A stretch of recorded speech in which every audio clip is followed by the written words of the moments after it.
आकृतियों के आधार पर बस्तियों का वर्गीकरण की जो आकृति विशेष बस्ती जो है आकृति विशेष रूप धारण कर लेती है तो उसको हम जो है अलग अलग वर्गों में वर्गीकृत कर सकते हैं। जैसे कि सबसे पहले है लंबवत या रैखिक बस्ती।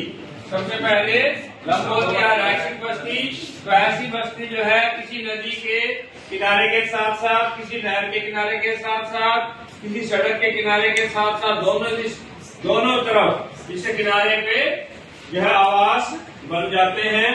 तो जिसकी वजह से एक रेखा में, एक लंबी लाइन में जो है घर दिखाई देते हैं, जिसको हम रैखिक बस्ती या लंबवत बस्ती कहते हैं। उसके बाद सेकंड है चौक पट्टी बस्ती।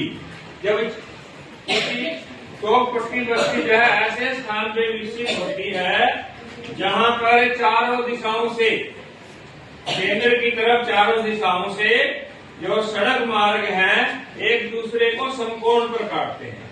तो जैसा इस चित्र में भी क्लियर किया गया है कि ये जो चारों सड़क हैं, चारों सड़क मार्ग के साथ साथ जो है आवास बनना शुरू हो गए हैं। तो जिसकी वजह से इसकी आकृति देखने पर जो है चौक जैसी दिखाई देती है, इसलिए इसको चौक पट्टी बस्ती कहते हैं। उसके बाद हमारी थर्ड प्लेस पे आती है स्टार सेटलमेंट, कारक आकृति बस्ती।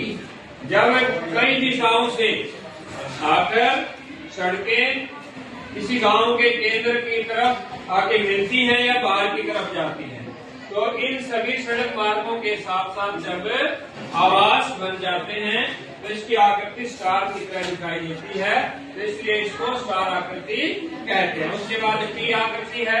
जब किसी प्रमुख मार्ग के को सहायक मार्ग 90 डिग्री के कोण पर या समकोण पर आकर मिलता है तो इन दोनों मार्गों के साथ साथ बस्ती विकसित होने से तो अंग्रेजी के अक्षर टी जैसी इसकी आकृति दिखाई देती है, तो इसलिए इसको टी आकार की बस्ती कहते हैं। उसके बाद यह है गोलाकार बस्ती।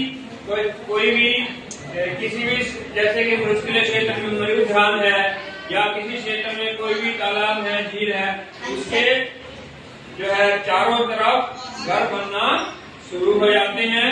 तो इस प्रकार से ऊपर से देखने पर जो विन्यास या जो आकृति हमारे सामने आती है उसकी जो आकृति जो है गोलाकार नजर आती है, तो इसलिए इसको जो है गोलाकार बस्ती कहते हैं।